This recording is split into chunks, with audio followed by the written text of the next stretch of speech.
Hey my lovelies, it's Mitch here. I'm just coming on to do this Wednesday's Facebook card reveals for you all.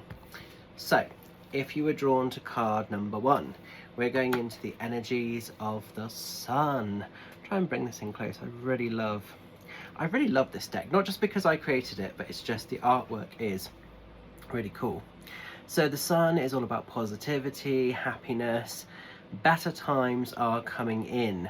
The sun usually represents kind of a time of renewal, a time of kind of rebirth. Sometimes it's a sort of bit of a success. It's kind of seen as light after darkness, after battles, after setbacks.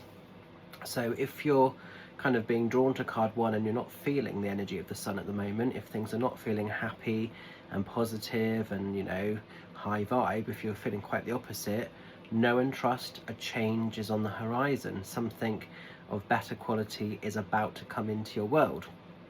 You know, if you think of the sun, it's almost like the big battery sort of pack or battery charger in the sky. Nothing can physically exist without sunlight. Sunlight breathes life into everything. The animals, the plants, you know, the earth, us as human beings, we need the sun, physical sun, in order to exist.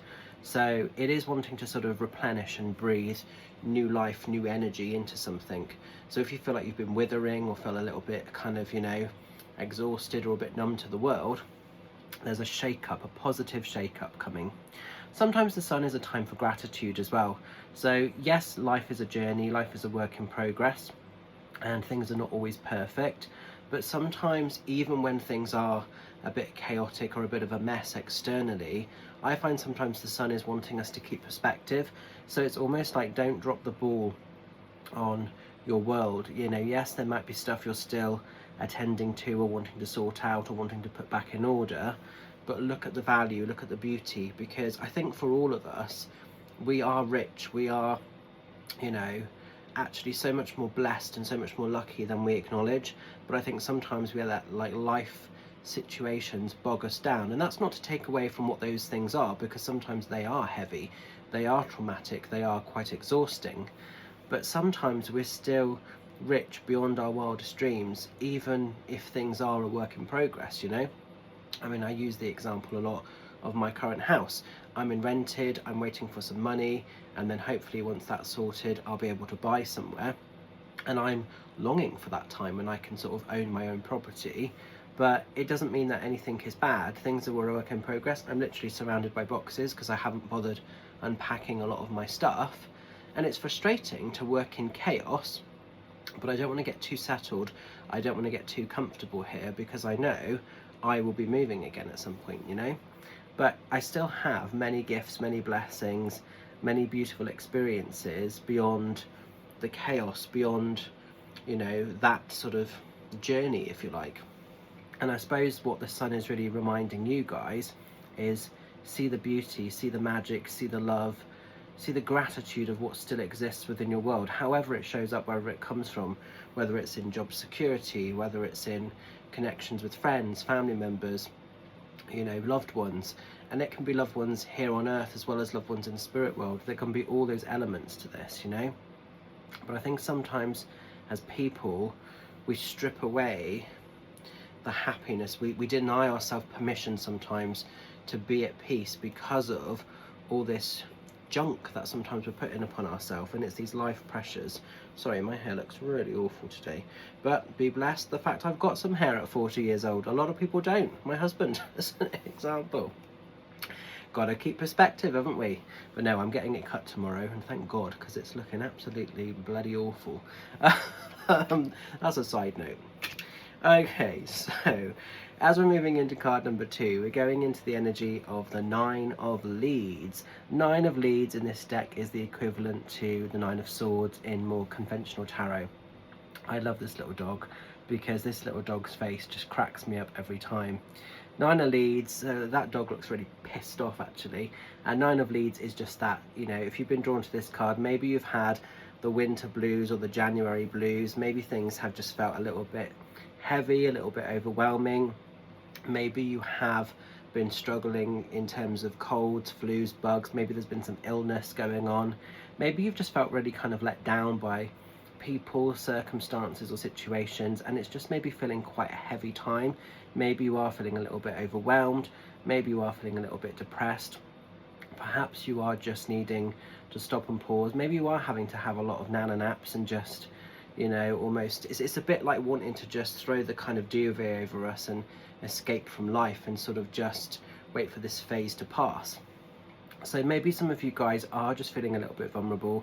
Maybe you are feeling a little bit overwhelmed. And I think this is an important time to put your mental health first. Don't put too much pressure or detriment on yourself. If you're having rough time periods and days where you feel a bit gnarly like this kind of little dog and you just feel a bit pissed off, then it's okay to be vulnerable.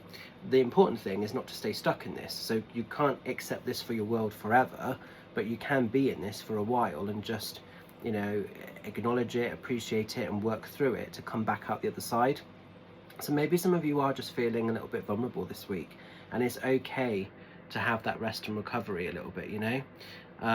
So yeah, we'll see what happens with this. And finally, as we're going into card number 3, we're going into the energy of the Fool. So the Fool, I love the dog in this card, it cracks me up every time, the expression. The Fool is all about traveling light, being very optimistic for the future, and it's that point of points. It's having an awareness for what's gone on in the past, but we're not traumatized by it, we're not sort of reliving it, we're not sort of dwelling in it. The Fool has an appreciation for the future. They're open to the experiences, the journey, the adventures to come, but they're really focusing on what exists now. They're really trying to live by that breath of life energy. So we've got this kind of little bag of possessions and we have the white rose, and they're traveling quite light, but they have inner peace. They have acceptance for themselves. They're just existing and enjoying the journey of what life is now. Like I say, breath of life energy. They're not getting too caught up in things that have yet to come or things that haven't happened. They're not being tortured by the events of the past. They're just vibing, they're just showing up for themselves, and they're open to a really great experience. The Fool is also quite optimistic, so there is a bit of a carefree type energy, and maybe some of you guys are just working on mindset. Maybe some of you are really sort of trying to just become a little bit more carefree if you haven't had the opportunity to be like that anyway, you know, and it's just letting things go over your head a little bit, you know. There is definitely like a focus on that as well. But the Fool is nice. I always feel like the Fool is quite happy, and again, it's not fake happy, it's just happy internally. And when we feel good inside, things don't affect us, things don't bog us down the same way. Then when we're feeling like this, everything feels like it's getting on top of us, you know. So these are very contrasting in terms of the energies. So an interesting little set. Hope you can make sense of them. I'm going to leave their love with you. What do I need to let you know about? A couple of cheeky shouts. First of all, I just want to say thank you so much to everybody that's been supporting the Dorkin show night. That's happening on, I think it's the 28th of March, I want to say. But it's going to be amazing. It's at the Green Room Theatre. We are down to like the last 26 tickets, so people have really got behind that. So if you're in and around Dorkin or Surrey area and you want to come along, let's get those last tickets booked. It would be great for that show to sell out. I think it's going to quite soon, so thank you very much for that. What else do I need to let you know about? This coming Saturday, I'm over in Swindon at Rowan's Closet. I think there might be 2 spaces left, so pop Kelly a message, and if there are any spaces, she can advise and she can get you booked in. We're only doing 4 dates this year, so this is the first of what will be 4 dates for Rowan's Closet, Swindon, Wiltshire. So if you want to come and see me, drop Kelly a message, let's get you booked in, and it was going to be a magical day. So I'm going to leave it with you. Have a great one, look after yourselves, keep shining bright. I hope this week's messages make a little bit of sense, and I will catch up with some of you lovelies very soon. Take care, bye for now.